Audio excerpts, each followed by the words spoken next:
À tous, nous revoilà sur les plateformes vidéo, entre autres, pour un petit moment, au moins 2 semaines.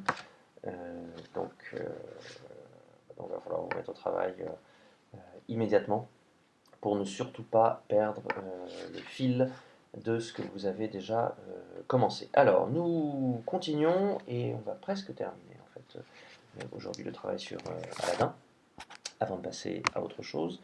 Alors, on en était resté le dernier cours au, aux marques de l'ordre. Je vous avais demandé de regarder un petit peu les marques de l'ordre et on n'avait pas, enfin on avait rapidement corrigé, mais on n'avait rien noté. Donc je vous rappelle ce que je vous ai dit, puis vous le recopierez sur votre cours.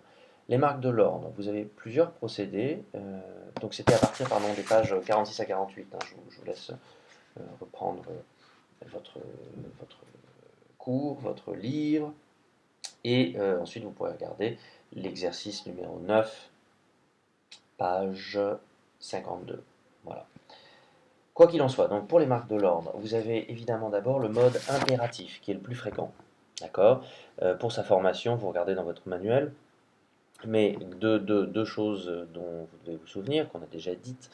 Le pronom personnel n'est jamais utilisé pour le mode impératif. Mange ta soupe, range ta chambre, et non pas tu manges ta soupe ou tu ranges ta chambre, qui sont des formules tout à fait correctes, mais qui ne sont pas l'impératif. Donc première chose, le pronom personnel n'est jamais utilisé. Viens, et non pas tu viens. Venez, non pas vous venez, et ainsi de suite. Et pas de S pour les verbes du premier groupe lors de la deuxième personne. Range ta chambre, sans S. Voilà. Donc ça, c'est le premier procédé pour intimer un ordre à quelqu'un. C'est l'impératif. Vous pouvez également utiliser l'indicatif, le présent de l'indicatif, qui a une valeur d'ordre dans certains contextes. Bon, maintenant, tu ranges ta chambre. Voilà, c'est le présent de l'indicatif, tu ranges ta chambre, mais très clairement, il y a ici une valeur d'ordre. Vous pouvez aussi utiliser le futur simple, qui, tout comme le présent de l'indicatif, dans certains cas peut avoir une valeur d'ordre. Tu rangeras ta chambre avant d'aller regarder la télévision, vous avez sûrement déjà entendu cela. Donc, valeur d'ordre également avec l'utilisation du futur simple, et vous pouvez également utiliser une phrase nominale pour marquer un ordre. Exemple, silence, qui est un nom commun. Donc, silence pour dire tais-toi. Voilà. Il y a d'autres possibilités encore, mais disons que ce sont les quatre plus fréquentes. Voilà. À noter immédiatement sur votre cours. Alors, vous avez peut-être déjà remarqué que parfois le subjonctif présent est utilisé. Alors, le subjonctif, c'est un temps que vous utilisez parfois mal. Je veux que tu prends tes affaires, je veux que tu finis ton travail, au lieu de je veux que tu prennes tes affaires ou mes affaires, et je veux que tu finisses ceci ou cela. Bref, je veux que tu sors, je veux que tu sortes. J'aimerais que nous sortons, au lieu de j'aimerais que nous sortions. Bref, vous sentez bien qu'il y a quelque chose, mais vous ne l'utilisez pas toujours très bien. Et alors, le subjonctif présent peut aussi être utilisé pour donner un ordre, même si plus souvent c'est de l'ordre du conseil, du souhait, plutôt qu'un ordre. Par exemple, j'aimerais que tu sortes est un souhait. J'exige que tu sortes est un ordre. Quand utilise-t-on le subjonctif? Alors, il y a plein de cas de figure, mais globalement, on y reviendra dans d'autres leçons, mais globalement, le subjonctif, c'est le mode du virtuel, c'est-à-dire de ce qui n'est pas réel. J'aimerais que tu sortes. J'exige que tu sortes. J'exige beaucoup de choses, j'aimerais beaucoup de choses, mais il n'est pas certain que tu sortes, en fait. C'est-à-dire, j'ai beau exiger, le fait que la personne sorte n'est pas acquise. N'est pas acquis, pardon. Donc, on va utiliser le subjonctif. Je crains qu'il n'arrive en retard. Va-t-il ou non arriver en retard? Je le crains. Mais je le crains, ça ne veut pas dire que c'est certain. J'exige que tu ranges, que tu fermes la porte. Je peux exiger plein de choses, mais il n'est pas certain que la personne en question ferme la porte. On utilise donc le subjonctif. Comment se forme-t-il? En fait, c'est tout bête. Il y a quelques exceptions, mais globalement, c'est très simple. Vous prenez, alors il faut savoir conjuguer le verbe au présent de l'indicatif. Vous prenez le verbe au présent de l'indicatif à la troisième personne du pluriel. On va utiliser le verbe prendre. Je prends, tu prends, il prend, nous prenons, vous prenez, ils prennent, ils prennent. On prend le radical de ils prennent, c'est-à-dire P-R-E-N-N.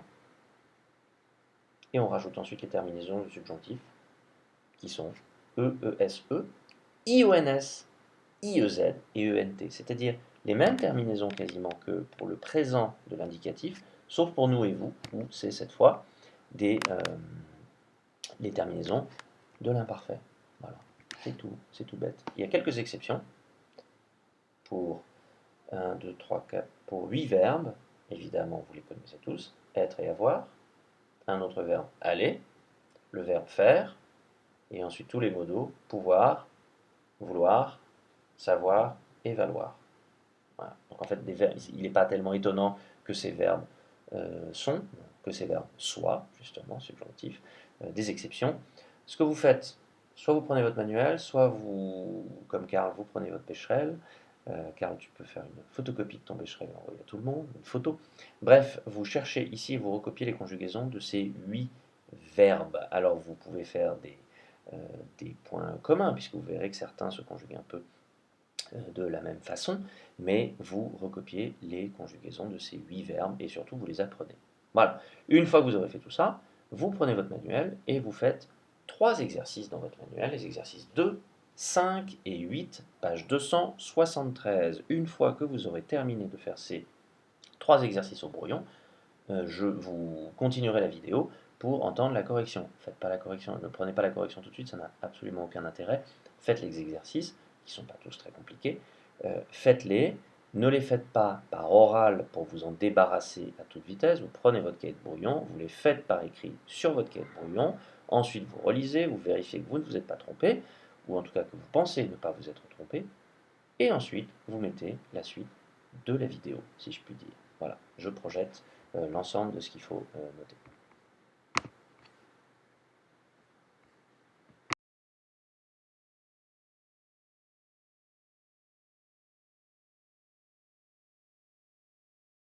La correction, exercice numéro 2.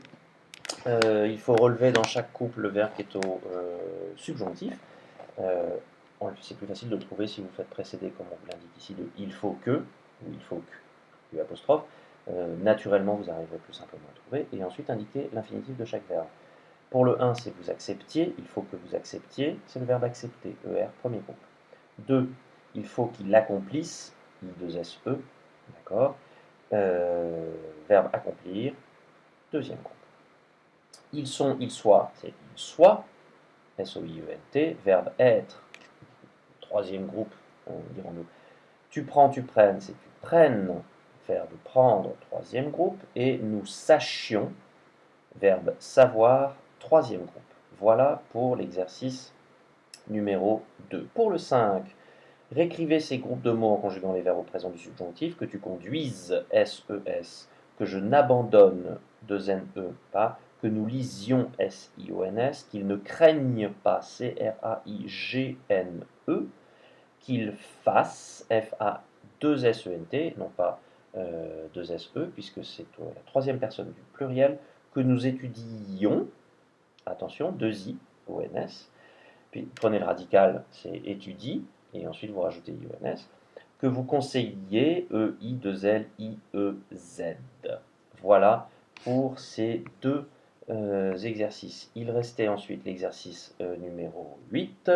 Complétez ces phrases en conjuguant le verbe au présent du subjonctif. Harpagon veut que son fils rencontre, sa future femme, pourvu que le metteur en scène réussisse, I2SE, à trouver des acteurs. Gandalf voudrait que Frodon détruise, d'accord, et non pas que Frodon détruit. Je suis sûr que certains d'entre vous ont écrit que Frodon détruit. L'anneau maléfique, c'est facile. Prenez je détruis, tu détruis, il détruit, nous détruisons, vous détruisez, ils détruisent. Troisième personne du pluriel au présent. Vous gardez le radical, D-E-T-R-U-I-S, donc détruisent, et vous rajoutez la terminaison du subjonctif, je vous ai donné tout à l'heure. L'inspecteur ne pense pas que le témoin dise DISE la vérité. Il est possible que le pirate s'enfuit. Attention, U-I-E. Croyez-vous qu'on doive confier cette mission à James Bond? Vous voyez, verbe devoir, exception. Voilà pour les 3 exercices.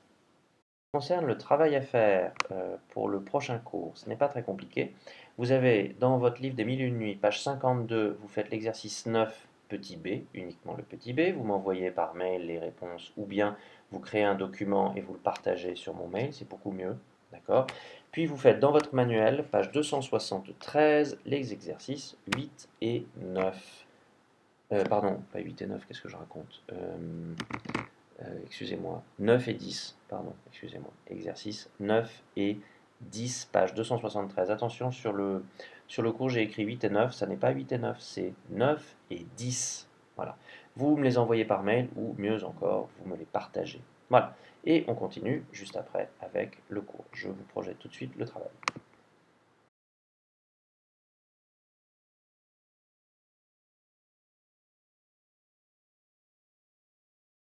Enfin, pour terminer notre travail du jour, c'est le petit c, vous pouvez l'écrire, le parcours d'Aladin. Et pour cela, vous répondez au brouillon à la question 6, page 61, dans les milieux de nuit. Hein. Question 6, page 61. Vous développez en une dizaine de lignes votre réponse que vous m'envoyez immédiatement par mail ou bien vous partagez également avec moi. Voilà, je dis au brouillon, enfin pas directement au brouillon, vous faites sur votre traitement de texte et vous m'envoyez cela. Attention, il faut donc une idée directrice, c'est-à-dire vous annoncez ce que vous allez montrer, 2 ou 3 exemples commentés, puis une petite conclusion, exactement comme ce que vous faites en histoire. Voilà, je vous souhaite une très bonne journée, je vous affiche tout de suite ce que vous devez m'envoyer et je vous dis à mercredi, bon courage pour ces 2 au moins longues semaines, travaillez bien et reposez-vous et restez en bonne santé.